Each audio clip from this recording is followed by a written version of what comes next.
for revenge. Shalom, Kol Aloyim, Yahweh, Ba'ashem, Yahushai, Ba'ashem, Rachakudash. Double honors to our apostles and elders of Great Millstone, and peace and blessings to the elect. Yeah, so this is from Al Jazeera on TikTok, of course, their English channel. And what they're going to do is basically give the latest updates concerning this war with Iran. And this video just came out 4 hours ago, so it's super relevant.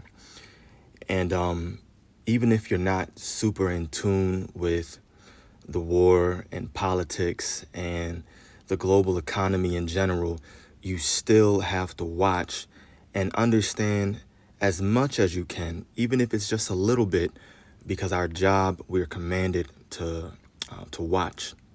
Even if you're not a prophet, you're still commanded to watch, because when you watch, you know what to pray for and you understand the times. So what we're going to do is just check out this video. It's kind of long. If you need to, you can slow down my video when I play it so that you can hear everything that she says. Either way, just check it out. Do your best to follow along and keep up, because we're living in those times in which more evils are going to grow in the world, not just here in Babylon, great, but the entire world. So the global economy is going to be impacted from this war, and that's just going to continue to push prophecy in our direction. So it's important to be up to date concerning what's going on. Let's check this video out, and then we'll grab some precepts. Iran's new supreme leader sends his first message. A U.S. plane goes down in Iraq, and the biggest oil disruption in history. Here are the latest developments. The region is being pushed to the breaking point, and the consequences are cascading around the world.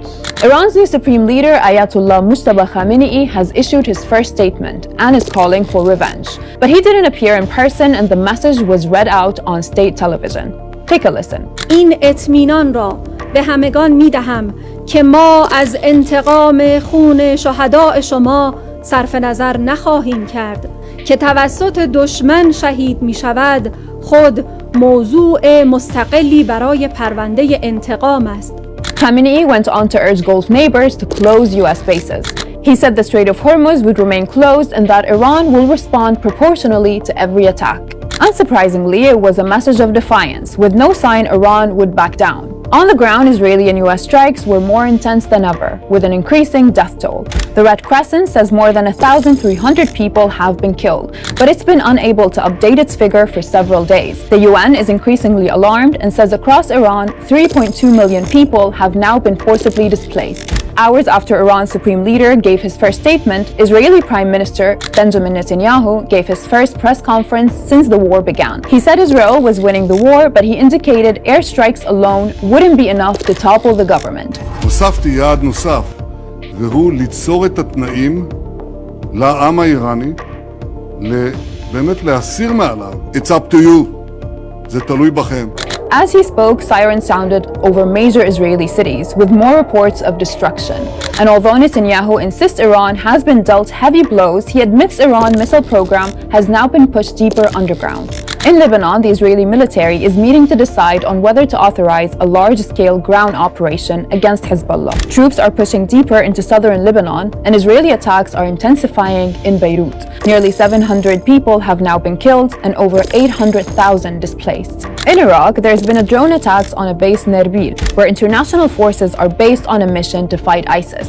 France has confirmed one of its soldiers was killed and several others were wounded. That happened hours after an Iranian-backed group said it shot down a U.S. refueling plane in western Iraq, although the U.S. denies it was shot down and says another plane was involved. In the Gulf, Kuwait, the UAE, Saudi Arabia, Bahrain, and Qatar have all reported more Iranian attacks. There's been further strikes on vessels around the Strait of Hormuz, and Iraq has announced the closure of oil ports following attacks off its coast a day earlier. There have now been 16 reported attacks on shipping in the Gulf and Strait of Hormuz since the war began. Those developments have sent the prices of oil soaring by 9% in a single day to around $100 a barrel. The International Energy Agency says the war is causing the largest disruption in history to oil supplies. But President Trump is doubling down. He wrote that as the US is the largest oil producer in the world, it stands to make money when the oil prices go up. And he's partly right, but it will be US energy companies that will profit and not consumers struggling with higher costs. President Trump is insisting the war will be over soon, but US intelligence sources suggest otherwise. One report from Reuters says there is consistent analysis that the Iranian government is not at risk of imminent collapse. An earlier assessment found that even a large-scale assault would be unlikely to topple the government. Iran maintains it's ready for a war of attrition, and the longer this goes on, the more costly it will be to the global economy, and perhaps President Trump's own political fortunes. That's it from me. Yeah, so that's it. And like I said, it was kind of long, but what she was doing was she was giving a full recap from the beginning of this war starting up until right now. I think it's day 13, day 14, whatever she said. And so it was a lot. It was a lot that's going on. Bombs are still being dropped back and forth, drones, whatever, planes getting taken out, ships trying to pass through the strait, getting taken out by Iran. Death toll is significant on both sides. Infrastructure is getting messed up on both sides. The longer that this prolongs, the more of a strain it has on the global economy, like she just said. Meanwhile, you have Trump and Netanyahu both claiming that they've won the war. But the new leader of Iran is saying, look, man, things are just getting started. We're not stopping until we get our revenge. They took out his father, so of course he's looking for vengeance. So things are only escalating, and that's exactly why you have to keep watching and understanding as much as you can concerning this war, because all of this plays a part in our salvation. We know that we're looking forward to Jacob's trouble fully manifesting and the chip, which is the mark of the beast, being made mandatory. And then this war is going to take off to a height that, of course, will make what's happening right now look very minuscule. And that's when Yahweh Shai will return and the elect will be delivered. And so what I'm going to do is actually start off with that precept. Why not? Matthew 24. Okay, we'll read verse 6. And ye shall hear of wars and rumors of wars. See that ye be not troubled, for all these things must come to pass, but the end is not yet. So what we're seeing right now is a huge sign letting us know that World War III is on the horizon and our salvation is very, very nigh, very, very near. So these are the times in which you should be redeeming the time, just like it says, meaning doing your best to take advantage of the time that we have right now to get our spirit right with the Lord, ask him for more faith, and to repent. Because very, very soon, this will take place. Matthew 24 and verse, where am I? 29, too far. Yeah, verse 29, it says, immediately after the tribulation of those days shall the sun be darkened, and the moon shall not give her light, and the stars shall fall from heaven, and the powers of the heavens shall be shaken. And this is talking about, of course, knowledge being gone in these streets, but at the same time, those nuclear missiles firing off and covering the skies. Verse 30 says, and then shall appear the sign of the sun in heaven, talking about Yahweh Shai. And then shall all the tribes of the earth mourn, and they shall see the Son of Man coming in the clouds, meaning his chariots, of heaven with power and great glory. And he shall send his angels with the great sound of a trumpet, and they shall gather together his elect from the four winds, from one end of heaven to the other. And so even if you don't fully understand the bigger impact in terms of the global economy that this war is having, I'll say, on the world, your job is still to watch and just stay up to date, because the summation of this war is what's going to bring in Yahushai's second return and ultimately the deliverance of the elect. And so a lot is happening. Things are only escalating. And it's just the beginning of this world, this war getting started right now. You can say it's World War III, sure, but it's just the beginning. Things are going to escalate and many more countries are going to be forced into this war. We already see a few countries that never wanted to get involved. They're already getting impacted right now, and they have a few deaths. I think, like she mentioned, France reported they have 1 death and maybe a dozen other people injured. So continue to watch because we're living in those times. On top of that, what's happening here in the States or in Babylon the Great, I have another video on it, but I'll just talk on it instead because the video is also kind of long. You have all these different, I'll just play it. So much easier to play the video. All right, check this out. It's leading to a heightened level of alert in this country. Let's get right to our chief investigative correspondent, Aaron Katersky, tonight. Aaron? From the moment the U.S. launched missiles on Iran, David, we've been hearing concerns from law enforcement officials about possible violence here at home. And the response to the incidents today, those images just say it all. The massive police response to the vehicle ramming at the synagogue in Michigan and police swarming the campus of Old Dominion University. Before that, 2 teens charged with bringing homemade bombs to the mayor's residence here in New York City and a mass shooting targeting a bar in Austin, Texas.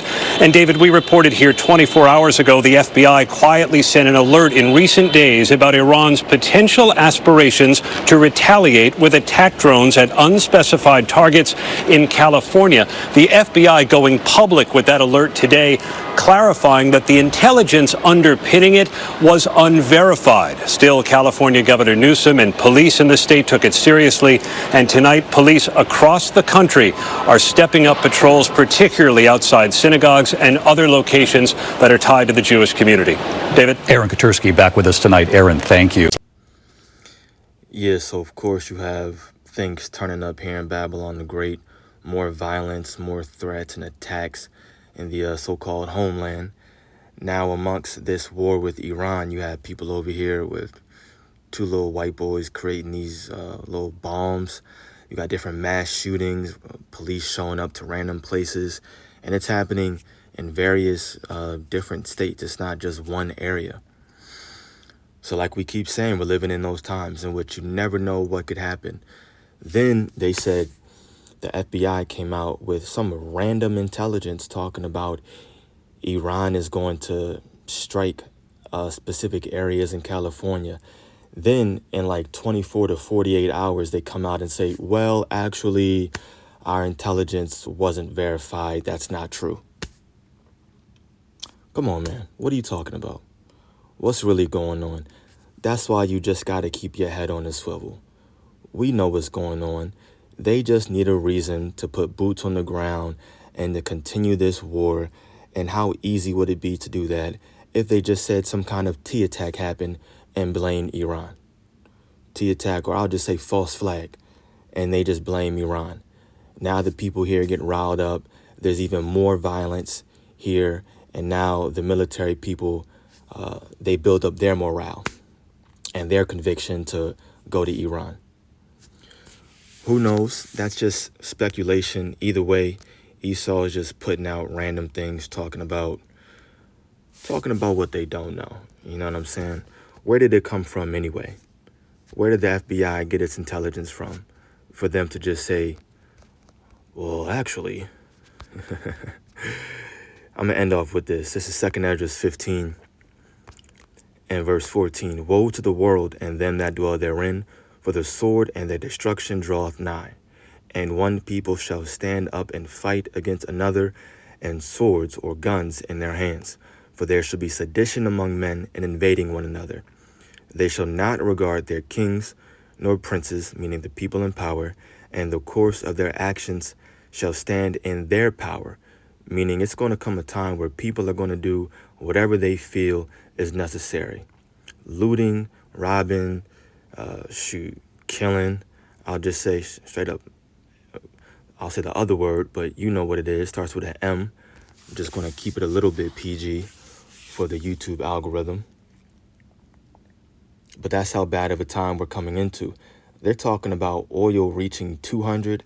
I even seen one report saying that it's going to reach potentially $300 per barrel. That means everything goes up, not just gas. The cost of living, rent, of course, food, groceries, and so many other things that you probably wouldn't even imagine that is going to be impacted. 200-300? Yeah, people are going to be sick. Verse 17 says, a man shall desire to go into a city and shall not be able, for because of their pride the city shall be troubled, the houses shall be destroyed, and men shall be afraid. A man shall have no pity upon his neighbor, but shall destroy their houses with the sword, and spoil their goods, because of the lack of bread, and for great tribulation. So this has to play out. There has to be a lack of bread. That's called famine. So a time of famine is coming. It's approaching. We're right here. We see it. All the signs are there. So more than likely, we're talking about these things happening within months. Yeah, and I'm not saying 2, 3. I'm just saying months in general. We're right here. So continue to watch, continue to pray, and continue to repent and ask the Lord for mercy and protection, because that's all we need. That's the most important thing, is begging to the Lord for mercy and repenting and looking for his protection in these perilous times. So Lord willing, this was edifying to the elect. Call Elohim Yahweh Ba'ashem Yahushai Ba'ashem Rakakudash. Shalom.